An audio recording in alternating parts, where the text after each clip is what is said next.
Olá a todos, é um prazer recebê-los para mais uma aula do nosso curso de Introdução ao Direito Urbanístico, organizado pelo Centro de Estudos da Procuradoria-Geral do Município de São Paulo.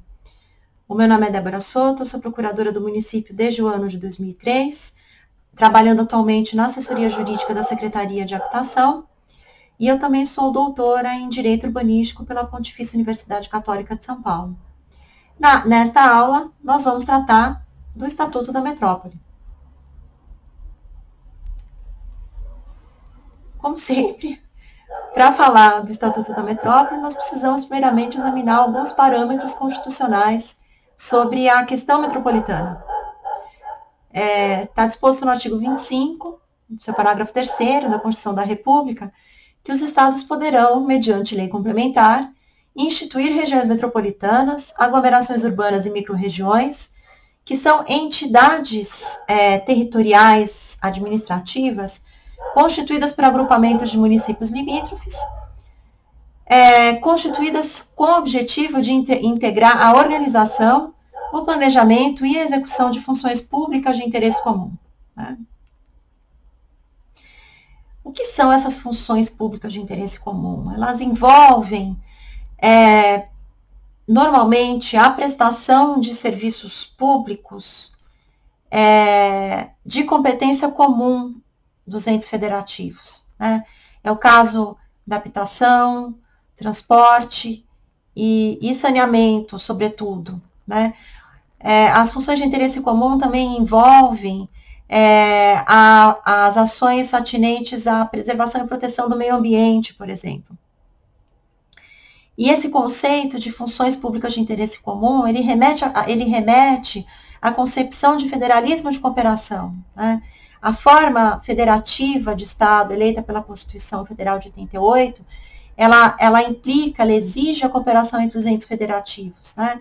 Que pode dar-se, por exemplo, é o que está disposto no artigo 241, por meio da instituição de consórcios públicos e de convênios de cooperação entre os entes federados, né?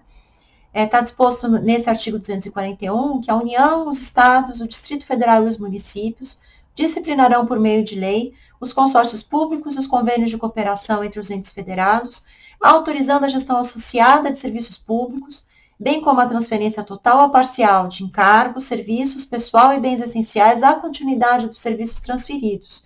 Esse artigo 241, no que diz respeito aos consórcios públicos, ele foi regulamentado pela Lei Federal 11.107 de 2005.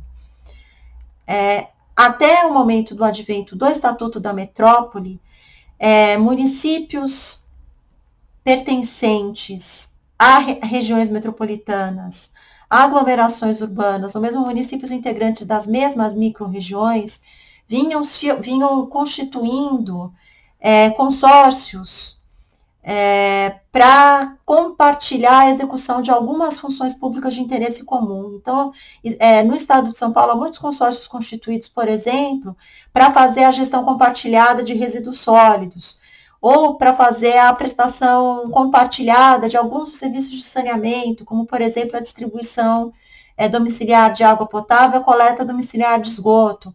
Existem também consórcios públicos constituídos por municípios que se associaram para exercer funções de interesse comum no âmbito da preservação e proteção ambiental.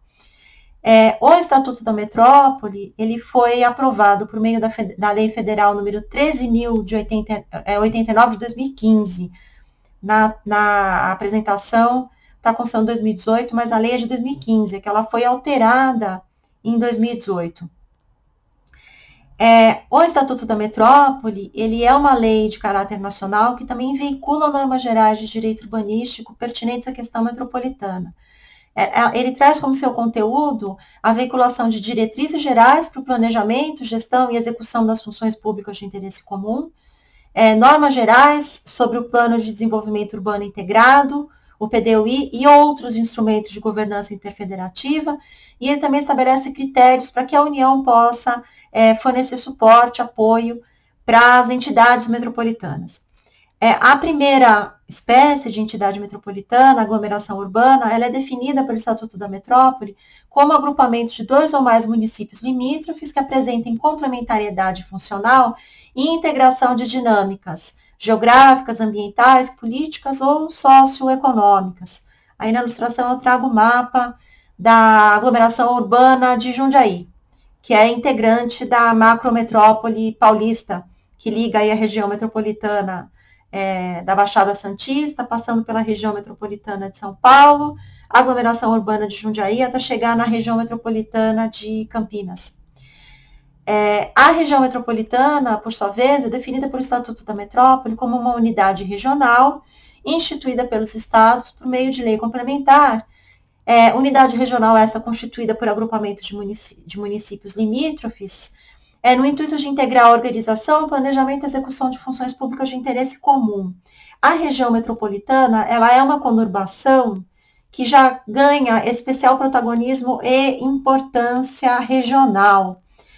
A anterior definição de região metropolitana, veiculada pela redação original do Estatuto da Cidade, trazia para a região metropolitana uma importância assim, trazia para a definição essa importância regional, né, como a região metropolitana se colocando mesmo como um centro de dinamismo econômico e social para toda a região do estado. E essa definição ela foi substituída por uma definição mais ampla, por meio de uma modificação feita no ano de 2018. As microrregiões, por sua vez, elas são grupamentos de municípios também instituídos com fundamento, seja pura e simplesmente nas funções públicas de interesse comum, com características predominantemente urbanas. E aí nós temos um mapa das microrregiões estruturadas aí para o estado de São Paulo. O fenômeno da conurbação ele não é tão evidente na microrregião como ele o é na região metropolitana. E aí, no caso, o conglomerado de municípios, ele se justifica muito mais no interesse de estruturação dessas funções públicas de interesse comum do que propriamente pelas características geográficas da conurbação em si mesma considerada.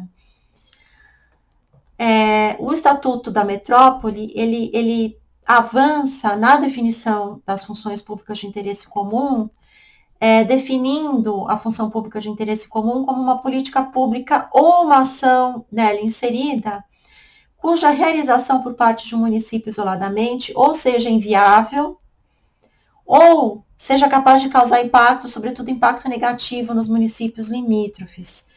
E alguns exemplos, então, que a gente traz de função pública de interesse comum são os serviços, né, de habitação, saneamento e transporte. Sobretudo, o serviço de saneamento, ele tem essa capacidade de, quando prestado por um determinado município pertencente a uma conurbação, né, quando prestado por um município conurbado de maneira isolada, pode impactar de maneira negativa os municípios vizinhos, né.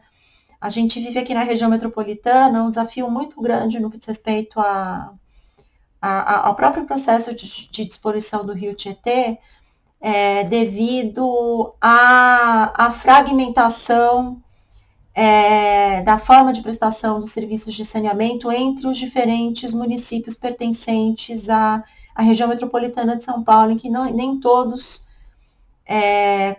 são contratantes da Sabesp. Eu não quero dizer de maneira nenhuma, fazer nenhum juízo de valor quanto aos modelos eleitos. A questão é que falta a desejável cooperação interfederativa, em que, no caso de municípios conurbados, pertencentes a uma região metropolitana, faz com que o serviço de saneamento seja atraído, né, como de interesse metropolitano, demandando, assim, uma solução comum e não soluções tomadas de maneira isolada pelos municípios. O Estatuto da Metrópole, ele também traz um conceito novo para o ordenamento jurídico urbanístico brasileiro, que é o conceito da governança interfederativa. A governança interfederativa é definida como um compartilhamento de responsabilidades e ações entre os entes federativos, em termos de organização, planejamento e execução dessas funções de interesse comum. O Estatuto da Metrópole, ele propõe uma estrutura mínima para a governança interfederativa, mas ele não aponta a forma jurídica em que essa governança interfederativa, a forma jurídica que a governança interfederativa poderá assumir. Então, é possível cogitar da criação de uma autarquia específica, é possível cogitar da constituição de um consórcio público, ou ainda de outras formas aí para personificação, digamos, né, da governança interfederativa. O Estatuto da Metrópole ele se limita a exigir que a governança interfederativa tenha uma instância executiva, a ser composta obrigatoriamente por representantes dos executivos municipais e estadual, uma instância deliberativa, por meio de um colegiado, que vai ter que contar, além de representantes do Estado e dos municípios, também com representantes da sociedade civil. Essa governança interfederativa tem que contar com uma organização pública, cuja forma fica em aberto. Essa organização pública vai ser responsável por exercer funções técnico-consultivas, e a governança interfederativa tem que compreender ainda também um sistema integrado de alocação de recursos de prestação de contas, porque tanto o Estado quanto os municípios integrantes aí do ente metropolitano vão ser chamados a contribuir com recursos, né, que vão ter que ser administrados de uma determinada maneira e vão ter que ser objeto de prestação de contas para que o ente metropolitano possa, inclusive, assumir aí a coordenação da execução dessas funções públicas de interesse comum. O Estatuto da Metrópole também traz um outro conceito jurídico novo, que é o conceito de gestão plena. Gestão plena é a condição da região metropolitana ou da aglomeração urbana que tenha sido, primeiro, formalizada e delimitada por lei complementar estadual, com a estrutura de governança interfederativa estruturada e que tenha um plano de desenvolvimento urbano integrado aprovado mediante lei estadual. A aglomeração urbana ou região metropolitana que cumprir esses requisitos alçada a condição de gestão plena e aí reúne condições de receber apoio da União, inclusive transferências de recursos da União para assuntos de interesse metropolitano, né?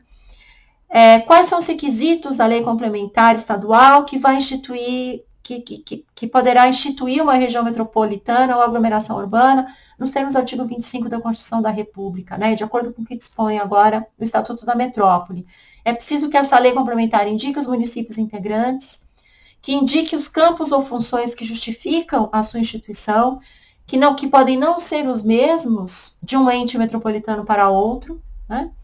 Tem que apontar como vai ser feita a estrutura de governança interfederativa, né? E, desejavelmente, já instituir essa estrutura de governança interfederativa, tem que tratar dos meios de controle social, né? E essa lei complementar tem que ser precedida por estudos técnicos e audiências públicas realizadas em todos os municípios participantes. Então, vocês veem que o processo participativo deve informar também aí a formação, inclusive, dos entes de gestão metropolitana. Os planos de desenvolvimento urbano integrado são um novo tipo de plano, de caráter também urbanístico, mas porém metropolitano, né, que deve ser aprovado por uma lei estadual, a ser revista de maneira parelha, aí é o que dispõe o Estatuto da Cidade para os planos diretores, a cada 10 anos. A edição do PDUI não exime os municípios integrantes da aglomeração urbana ou da região metropolitana de editar planos diretores, e os planos diretores municipais devem se compatibilizar com o plano de desenvolvimento urbano integrado. O PDUI, ele deve abranger tanto as áreas urbanas quanto as áreas rurais dos municípios que integram a região metropolitana ou aglomeração urbana, e a elaboração do PDUI, ela não vai impedir, não vai suprir, não vai substituir, mas, pelo contrário, ela pretende estimular a elaboração de planos setoriais metropolitanos, como, por exemplo, na área de gestão de resíduos sólidos, ou mesmo na área de saneamento básico, possivelmente um plano setorial de habitação para a região metropolitana, seria uma providência bastante salutar, para coordenar a atuação do Estado e dos municípios na circunscrição territorial daquele aglomerado, né, urbano específico. O PDUI tem o seu processo de elaboração regulamentado pelo Estatuto da Metrópole, ele tem que ser elaborado no âmbito da estrutura de governança interfederativa, é constituído pela lei complementar que instituiu a região metropolitana da aglomeração urbana, com participação popular e acompanhamento do Ministério Público. Isso é uma exigência expressa do Estatuto da Metrópole. E o PDUI deve ser aprovado pela instância colegiada deliberativa da governança interfederativa, né, portanto, com participação da sociedade civil e dos municípios, antes do envio à Assembleia Estadual para a edição da lei estadual que aprova o PDUI. Então, com isso, se busca garantir que o PDUI seja fruto de discussão do Estado com os municípios participantes e os diferentes segmentos da sociedade civil, setor privado, universidades, associações, movimentos, etc. Né? O Estatuto da Metrópole, ele também estabelece qual é o conteúdo mínimo do Plano de Desenvolvimento Urbano Integrado. Ele deve veicular diretrizes para execução das funções públicas de interesse comum que tiverem justificado a criação do ente metropolitano, né? Como vai se dar a articulação intersetorial das políticas públicas implicadas, né? Como vão se articular os municípios no parcelamento, uso e ocupação do solo urbano, portanto, precisa haver mesmo essa integração, né, entre o PDUI e os planos diretores, entre o zoneamento ecológico, econômico do estado ou da região e o zoneamento urbano ambiental do município, né? O PDUI também deve fazer a delimitação de áreas com restrição de urbanização, e essas restrições de urbanização vão orientar os municípios, por sua vez, na hora de estabelecerem os seus perímetros de expansão urbana, por lei compatível dentro dos seus próprios planos diretores, né? E também surge como conteúdo mínimo do PDUI diretrizes para a efetivação da regularização fundiária urbana, porque existe aí, de fato, um intuito de integrar a execução da política habitacional estadual, municipal e metropolitana. O PDUI deve promover um macrozoneamento para o aglomerado urbano, macrozoneamento esse que vai se colocar aí como um layer adicional, né, ao zoneamento ecológico e econômico do Estado e ao macrozoneamento e zoneamento dos municípios implicados. E o PDUI tem que estabelecer previamente o seu próprio sistema de acompanhamento e controle aí de maneira parelha, similar ao que já exige o Estatuto da Cidade para os planos diretores. O Estatuto da Metrópole, ele trazia alguns prazos a serem observados para sua implementação, tal como o Estatuto da Cidade o fez para a edição dos planos diretores. A redação original do Estatuto da Metrópole impunha prazos para a tomada das providências previstas na lei, com a constituição de regiões metropolitanas e aglomerações urbanas, elaboração dos respectivos PDUIs, sob pena de improbidade para governadores e prefeitos. Essas disposições foram retiradas do texto do Estatuto da Metrópole por meio da Lei 13.683 de 2018, que alterou ainda outros dispositivos da redação original do Estatuto da Metrópole. Por fim, eu trago aí algumas notícias sobre as etapas, né, de implementação do PDUI da região metropolitana de São Paulo. Ele foi elaborado no âmbito da Implaza e concluído em dezembro de 2018. A Implaza ela foi extinta no ano de 2019, então toda essa matéria passou para a Secretaria de Assuntos Metropolitanos do Governo do Estado de São Paulo, que noticia que estão sendo criadas agências metropolitanas para assumirem a administração aí das regiões metropolitanas, dos assuntos atinentes às regiões metropolitanas e às aglomerações urbanas do Estado de São Paulo, e o projeto de lei aguarda, pelo que se tem notícia, a aprovação na Assembleia Legislativa desde então.